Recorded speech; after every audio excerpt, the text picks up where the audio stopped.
no se asusten que no voy a hablar tanto. Ante todo, buenas noches. Quisiéramos darles las gracias a Julio Schilling por la invitación de esta noche. También queremos presentarles algo sobre lo que mencionó Julio, que es que lo que nos une a nosotros tres y a otras personas que están aquí es el trabajo que estuvimos haciendo durante años para la preparación y la publicación de este libro que se llama Cubanos, un viaje épico, la lucha del exilio por la verdad y la libertad. El libro, aunque esto no es una presentación del libro, lo que vamos a hacer, pero el libro fue un proyecto, o es un proyecto de FACE, Facts About Cuban Exile. FACE es una organización que se creó en 1982. Yo tuve el honor de ser el primer presidente de la organización.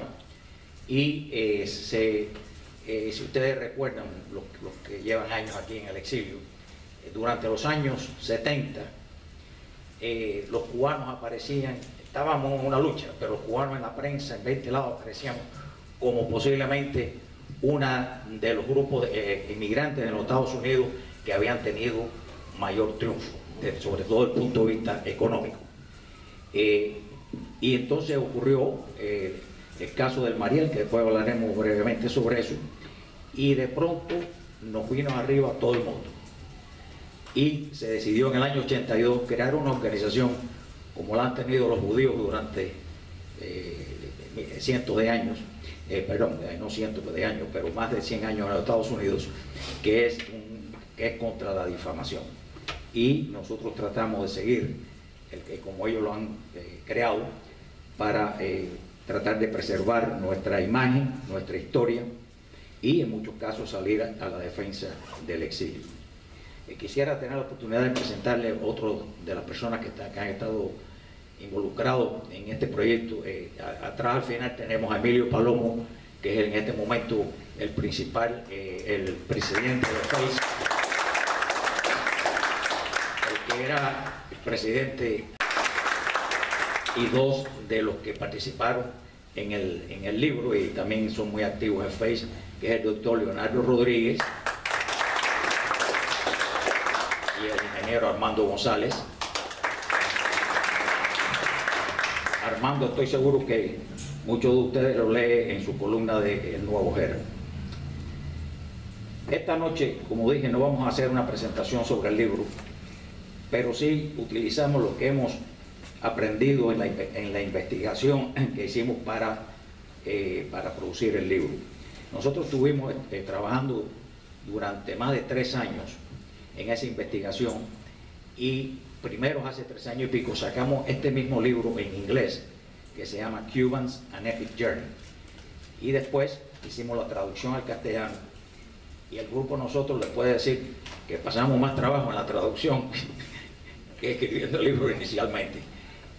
No porque no teníamos buenos traductores, han sido buenos traductores, pero el problema es que a veces en las traducciones está bien traducido, pero ha perdido lo que le llaman la línea fuerte que uno quería tener cuando estaba escribiendo el libro. Pero bueno, gracias a Dios que pudimos terminar, y es una obra que, como dijo Julio, tratamos de preservar la historia del exilio. El tema de esta noche es la lucha, que lo voy a cubrir yo, los logros, que lo va a cubrir Pancho, y el legado, que va a ser Guillermo. Yo trato de cubrir la lucha en 2 frentes. Uno, la lucha por la libertad de Cuba, y la otra, la lucha por la verdad de lo ocurrido en los últimos 55 años. La lucha de los cubanos por la libertad comenzó contra Fidel Castro antes que éste tomara el poder en 1959. Luchadores del Moncada, del Grama y otras organizaciones se le opusieron desde el principio. Tan pronto reconocieron lo que Castro representaba, lo que era.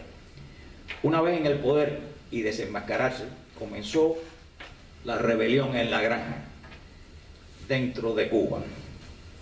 las renuncias y destituciones de figuras como importantísimas como Miró Cardona, Urrutia Lleó, Díaz Lanz, Manuel Ray, Hubert Matos. Líderes políticos como Carlos Prío, Aureliano Sánchez Arango o Mello Ochoa tomaron el camino del exilio.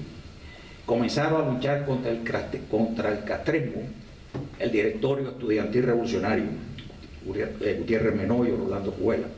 Vino la conspiración de la Rosa Blanca, el MRR, el MRP y casi todas las organizaciones que lucharon contra Batista estaban en la lucha de nuevo, con excepción del 26 de julio. Al mismo tiempo, en el exilio se comenzaron los primeros ataques a la dictadura y fue la organización con la CIA de la invasión a Playa Girón.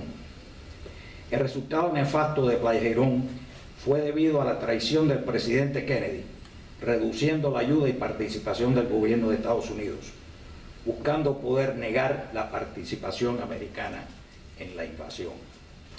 En otro hecho, días antes de la invasión cayeron presos la cúpula de la clandestinidad en Cuba: Rogelio González Corzo, Francisco, Humberto Sorí Marín, Eufemio Fernández y un grupo numeroso. Todos fueron fusilados y con ello prácticamente la clandestinidad en Cuba quedó acéfala. Un año y medio más tarde ocurre la crisis de los misiles o cohetes, con el potencial de una guerra nuclear, y el infame pacto Kennedy-Khrushchev, garantizando que Estados Unidos no iba a invadir a Cuba o que permitirían a los cubanos hacer lo mismo. La ayuda a la lucha armada desde afuera prácticamente desaparece. Internamente en Cuba siguen alzados, como en el Escambray, con el desenlace fatal del cerco del Escambray. En el exilio, el gobierno americano ofrece a los cubanos a unirse a las Fuerzas Armadas de Estados Unidos y a algunos, sobre todo pilotos, participar con la CIA en las guerras africanas contra los soldados castristas. En una ocasión, inclusive contra el Che Guevara. Se escapó, pero no más tarde en Bolivia en 1967, cuando fue ajusticiado.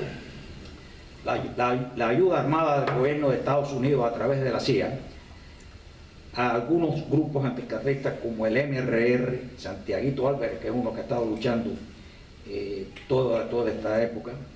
Tenemos aquí Ángel, que ha estado luchando también todo eso y estuvo muchos años preso.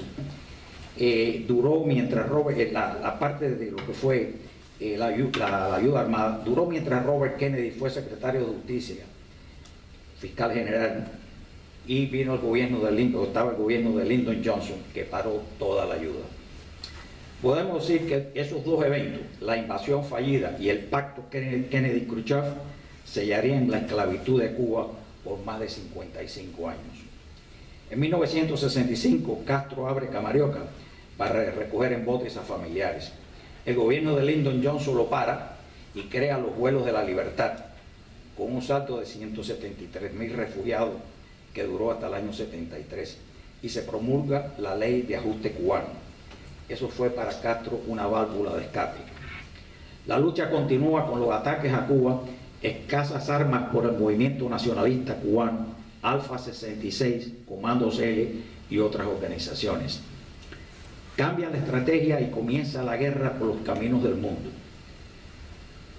A los asesinatos de personajes de las embajadas del castrismo y figuras en el exilio.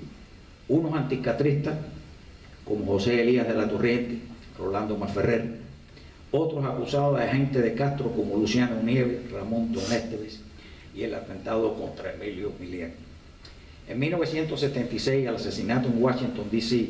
del ex canciller chileno del gobierno socialista de Salvador Allende, con su acompañante Ronnie Moffett, que se decía que era agente de la CIA, y el derribamiento del avión de Cubana de Aviación de Barbados a La Habana, el vuelo de La Habana, de Barbados a La Habana con 73 personas a bordo, trajo gran presión a las autoridades para detener esta ola de muertes. Varios exiliados fueron a la cárcel. Después de 20 años en el poder, en 1978, Castro va a un diálogo con un grupo de 75 del exilio.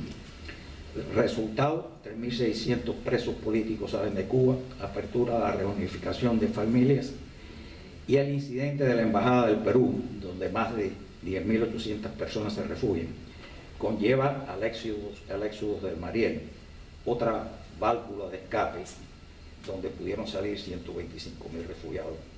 En los 80 la lucha cambia para las presiones político-económicas. El principal arquitecto fue Jorge Mascanosa, fundando la Fundación Nacional Cubano-Americana. También influye la importancia del voto cubano-americano en las elecciones en Estados Unidos y la elección de los nuevos políticos cubano-americanos ejerciendo presión. El cubano-americano adquiere poder político en Estados Unidos. En 1989 entra una nueva etapa. La Unión Soviética comienza a cortar la ayuda a Cuba y en 1990 Castro declara el periodo especial. En 1991, con el colapso de la Unión Soviética, cesa toda la ayuda. En 1991 se promulga la ley Torricelli, apretando el embargo. Esto trae como consecuencia que en 1994, el maleconazo, y seguida por la crisis de los balseros, 38.000 refugiados, interceptados por los guardacostas americanos y enviados a Panamá y Guantánamo. En 1995 se relocalizan de Guantánamo a Estados Unidos y el presidente Clinton crea los pies mojados y los pies secos, otra válvula de escape. En 1996 el gobierno cubano derribó 2 avionetas Hermanos al Rescate con el asesinato de 4 de sus miembros. Estados Unidos reacciona con la ley Helms-Burton, codificando el embargo, haciéndolo más duro. Otro hecho importante fue en el 2000 con Elian González, la pelea legal que lo devuelve a Cuba. El exilio enfurecido carga contra el candidato demócrata y los cubanoamericanos salen a votar masivamente y eligen a George W. Bush presidente.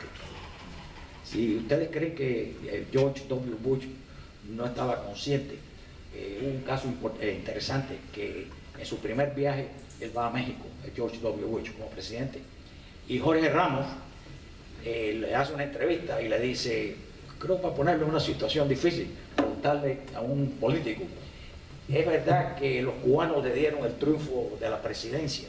Políticos generalmente dicen, bueno, sí, me ayudaron. La contestación de George W. fue, sí, y no lo olvidaré. Y eso está en los récords, eso se puede buscar.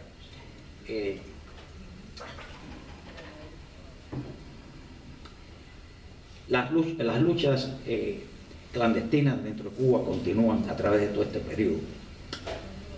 Para resumir esta parte, las luchas armadas intensas en su principio con muchos muertos, tortura, fusilamiento y largas condenas de prisión, pasa con los años a la de los disidentes del presente, con atropellos, palizas y muchas veces la prisión. Pasemos a la lucha por la libertad.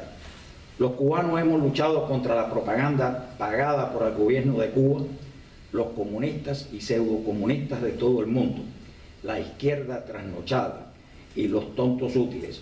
Esto no solo en Estados Unidos, sino también en América Latina y Europa.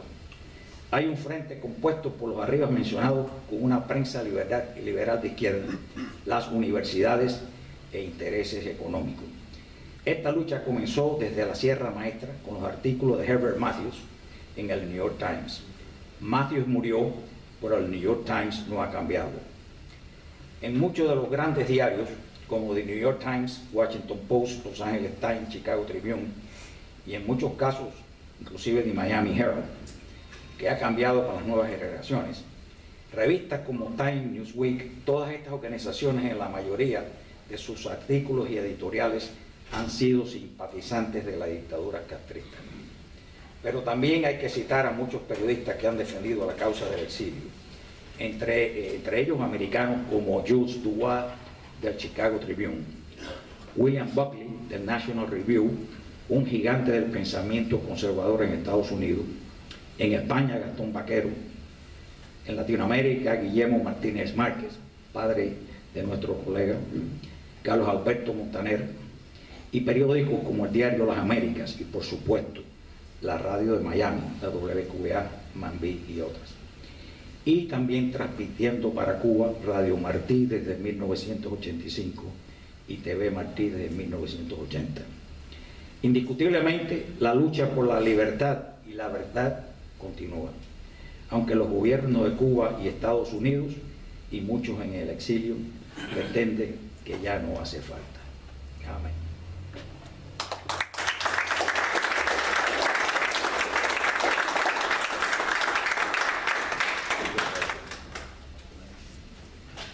Muchas gracias, Sam. Te agradezco, y de verdad que en el tiempo limitado es un tour de force de todo lo que ha ocurrido, pero varias cosas que simplemente quiero destacar bien rápido. El tema de la verdad, de defender la verdad. En otras palabras, la mentira es una de las herramientas más poderosas que la dictadura castrocomunista ha usado y sigue usando, tergiversando los datos al punto que tenemos un presidente que, en efecto, pues, habla de los logros de la medicina y la educación en Cuba. Es ignorar que Cuba, antes del castrocomunismo, pues tenía índice superior en mortalidad infantil, superior a Francia, superior a Bélgica, superior a la mayor de Japón, Austria, Israel, Cuba. Y podemos seguir, tenía más médicos per cápita que Gran Bretaña. Entonces, esto es parte de una campaña de difamación histórica extraordinaria. Entonces, es importante el trabajo y yo creo que en la Cuba liberada, que sí llegará, hay que insistir en tener comisiones, museos de la verdad, para no olvidar, porque si se olvida, se vuelve a repetir el error. La lucha de Cuba, de la nación cubana fuera de su territorio, está en nuestra historia inseparablemente. La lucha del 68, del 95, sin Cuba exiliada, sin Cuba fuera de su territorio, no sé si existiría la Cuba intramuro. En otras palabras, es una relación intrínseca y que nosotros tenemos que estar a la altura de esa responsabilidad histórica que tenemos. Y la nación cubana fuera de su territorio es el obstáculo principal de la dictadura castrocomunista, porque los norteamericanos y gran parte de los ciudadanos en el mundo libre no entienden bien la naturaleza, quitando excepción la naturaleza de una maquinaria tan terrible como lo que es el castrismo. Entonces, Cuba fuera de su territorio le ha estado recordando y le seguirá recordando al mundo la realidad, y esta lucha va a seguir. Y yo los felicito de nuevo por el gran trabajo que han hecho y que siguen haciendo, porque yo sé que el compromiso de ustedes y de todos nosotros no va a cesar pese a los acuerdos que se pueda tener con determinada administración norteamericana. Bueno, ahora viene